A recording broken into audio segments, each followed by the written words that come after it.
다급하고도 시급해 보였던 코로나 팬데믹 상황도 따뜻해지는 날씨와 함께 잠잠해지는 양상입니다.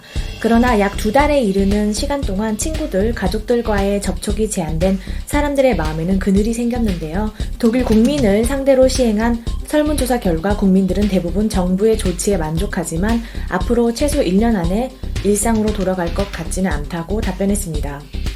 독일 바덴-뷰르텐베르크 주에서 6월 말까지 모든 유치원은 영업을 정상화하겠다고 밝혔습니다. 반면 헤센주는 다음 주부터 현재 긴급 돌봄 서비스에서 제한된 정상 영업으로 유치원들의 영업 방침을 바꾼다고 발표했습니다. 함부르크의 수상 첸차도 코로나 관련 규칙 완화를 생각하고 있다고 5월 26일 회의에서 밝혔습니다. 독일 전국의 학교들이 점차적으로 문을 열고 있습니다. 학생들의 안전은 어떻게 되는 걸까요? 이번 월요일부터 작센주에서는 국공립학교의 선생님들에게 무료 코로나 테스트를 실시한다고 밝혔습니다. 코로나로 인해 아무래도 대중교통을 이용하시는 것이 꺼려지는 분들 많으실 텐데요. 도이체반은 90% 이상 줄어든 기차 승객으로 인해 올해 엄청난 적자가 예상된다고 밝혔습니다. 그러나 5월 26일 독일 정부는 코로나 관련 접촉 제한 조치들을 기본적으로 6월 29일까지 연장하겠다고 밝혔습니다. 그럼에도 불구하고 독일 각 주 정부에서는 여러 가지 완화 정책들을 발표했는데요. 각 주마다 정책이 달라서 헷갈리시는 분들이 많을 텐데요. 제가 한번 정리를 해봤습니다. 안녕하세요. 하루 늦은 코로나 뉴스 5월 28일입니다. 그동안 약 2주 동안 코로나 소식을 전해드리지 못했었는데요.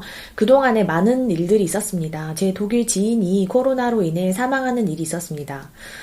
제가 아르바이트를 하는 독일 식당의 전 주인이었는데요. 그러니까 지금 사장님이 아니고 그 전 사장님이죠. 그래서 저랑은 별로 상관이 없기는 하는데 사실은 그래도 제가 아는 사이였거든요.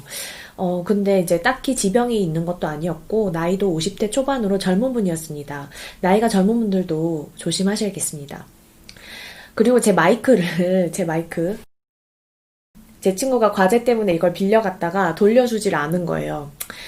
그리고 하루가 다르게 새로운 규칙들이 쏟아져 나오던 코로나 사태 초기와는 달리 코로나 소식도 좀 잠잠하기도 하고 해서 2주 동안의 휴식을 가졌습니다. 그리고 제가 이제 슈투트가르트 국립미술대학교 국제교류센터에서 조교로 일하게 됐습니다.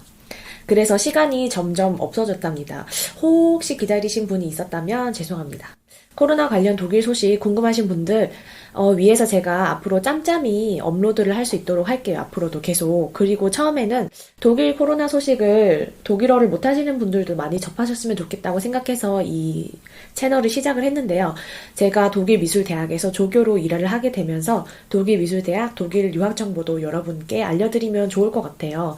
혹시 독일 미술 유학 관련 원하시는 콘텐츠가 있으시다면 댓글로 알려주세요. 아니면은 이제 교환학생 하고 싶으신 분들도 제가 국제교류센터에서 일을 하고 있기 때문에 이 에라스무스 아니면은 교환학생 담당하는 부서에서 일을 시작했기 때문에 혹시 궁금하신 점이 있다면 댓글로 알려주시면 감사하겠습니다. 그럼 오늘 뉴스 대폭 줄어든 확진자 사망자 수 보고로 시작하겠습니다. 오늘도 로버트 코크 인스티튜트의 공식 발표 자료를 가져왔습니다. 제 마지막 코로나 뉴스에서 메르켈 총리가 코로나 관련 규칙을 대폭 완화하자마자 확진자 수가 갑자기 1000여 명 수준으로 늘어나서 화제가 되었었는데요. 5월 28일 0시 기준 전날보다 늘어난 확진자 수는 362명으로 메르켈 발표 전 수준으로 돌아갔습니다. 전날보다 늘어난 사망자 수는 47명입니다. 이로써 독일 전국의 코로나 확진자 수는 17만 9,364명, 사망자 수는 8,349명입니다. 현 기준 사망률은 4.7%입니다. 사망자의 86%가 70세 이상의 고령자라고 로버트 코크 인스티튜트는 밝혔습니다. 2주 전 메르켈 총리의 발표 이후 로버트 코크 인스티튜트에서 새롭게 발표하고 있는 자료가 있는데요. 바로 지역별 지난 7일간 누적 확진자 숫자입니다.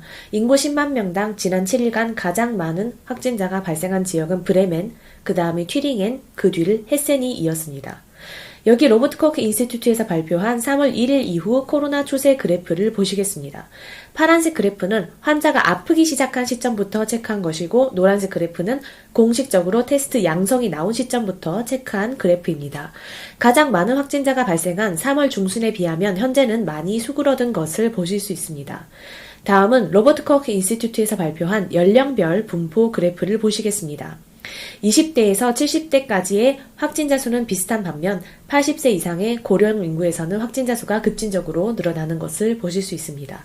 코로나 사태가 장기화되고 있는데 여러분의 건강, 특히 마음의 건강은 어떠신가요? 저는 물론이고 제 주변에서는 친구들이나 가족들을 방문할 수가 없어서 힘들어하는 모습을 보이고 있는데요. 독일 알렌스바흐의 조사기관에서 설문조사를 한 결과 독일 전체 국민의 22%만이 올해 안에 일상으로 돌아갈 것이라고 답변했으며 44%는 앞으로 12개월 동안 현 상황과 비슷한 상태가 유지될 것이라고 생각한다고 답변했습니다. 그러나 독일 정부의 조치에는 5월 중순에 시행된 설문조사에서 4분의 3에 달하는 국민들이 만족한다고 답변했습니다. 그러나 독일 정부는 5월 25일 내각회의 발표에서 코로나 관련 접촉 제한, 외출 제한 조치들을 9일까지 연장한다고 밝혔습니다. 5월 27일 메르켈 총리는 코로나 팬데믹 상황은 소강 상태에 있지만 완전히 종식된 것은 아니라며 우리는 여전히 조심해야 한다고 밝혔습니다. 그러나 독일 전국의 주 정부는 지역에 맞는 완화 조치들을 실시할 것이라고 밝혔습니다. 제가 독일 정부에서 발표한 공식 자료를 가져왔는데요. 1번을 보시면 1.5m 거리를 두는 것은 계속해서 유효하며 특정한 장소에서는 마스크를 쓰는 것으로 이 규칙이 대체된다 라고 되어 있습니다. 업무를 본다던가 거리를 둘 수 없는 상황에서는 마스크를 착용하라는 이야기입니다. 그리고 접촉 외출 제한은 6월 29일까지 유효하며 이로써 각 주 정부는 지역의 상황에 따라 현재까지의 규칙을 유지하거나 혹은 외출 시 10명까지 만나는 것을 허용할 수 있다라고 되어 있습니다. 또한 독일 정부는 6월 17일 내각회의에서 독일 전국의 유치원과 학교 업무 정상화에 대해 새로운 발표가 있을 것이라고 이야기했습니다. 독일에 살고 계신 한국분들, 유럽에 사는 장점 중에 하나가 바로 다른 나라로 쉽게 여행을 갈 수 있다는 건데요. 저도 여름만 되면 다른 나라, 독일 말고 이탈리아나 프랑스, 스페인과 같은 나라로 여행하는 것을 매우 좋아합니다.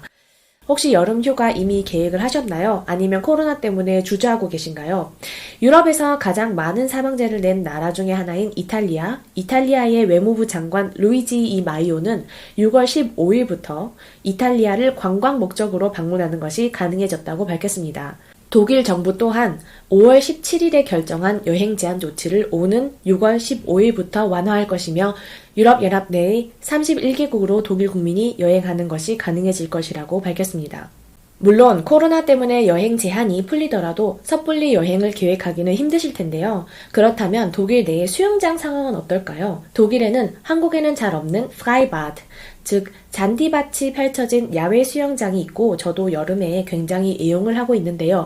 또한 프라이바드 말고도 독일에는 전국에 많은 즉 호수들이 있죠. 특히 베를린에 크고 작은 많은 호수들이 있어서 그곳에 이제 수영을 하러 많이 가시는데요. 수영장의 경우 물을 화학약품을 사용해서 정화를 하기 때문에 다시 문을 여는 것이 가능하지만 그냥 호수에서 수영을 하는 것은 안타깝게도 아직 불가능합니다. 수영장과 헬스장 등은 독일의 일부 지역에서 이미 다시 영업을 재개했는데요. 다만 제가 살고 있는 바덴뷰르텐베르크의 야외 수영장들은 언제 다시 문을 열지 결정되지 않은 상황입니다. 헬센주도 마찬가지입니다.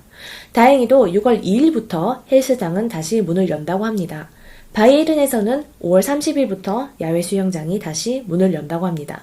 베를린의 야외 수영장들은 이미 문을 다 열었죠. 그러나 실내 스포츠 시설들은 아직 문을 열지 않는다고 합니다. 함부르크는 6월 2일, 브레멘은 6월 1일부터 야외 수영장 문을 다시 연다고 합니다.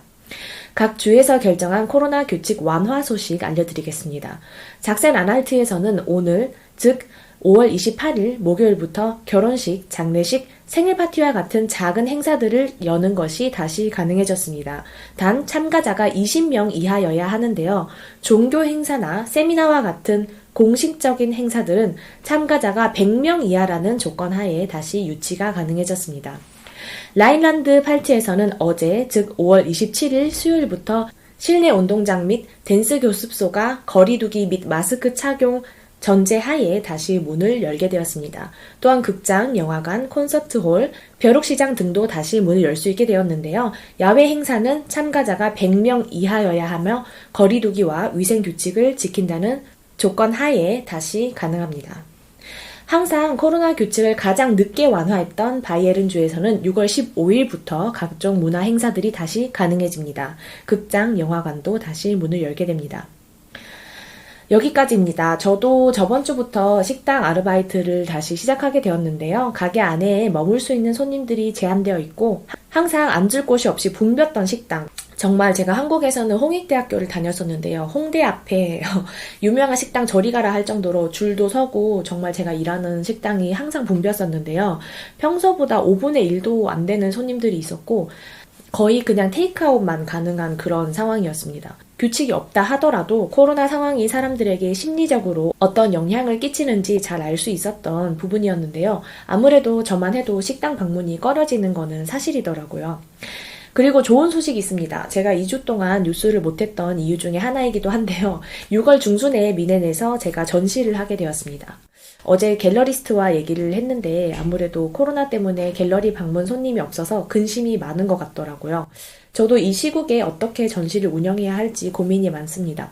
6월 29일까지 접촉 제한 조치가 연장되었으니 전시에 많은 사람들을 초대할 수도 없고 말이죠. 혹시 아이디어가 있으신 분들 계신가요? 댓글 달아주세요. 그러면 새로운 소식으로 다시 찾아뵙겠습니다. 이제 하루 늦은 코로나 뉴스가 아니라 일주일 늦은 코로나 뉴스라고 해야 될지도 모르겠네요. 시간 나는 대로 제가 영상을 올리도록 하겠습니다. 감사합니다.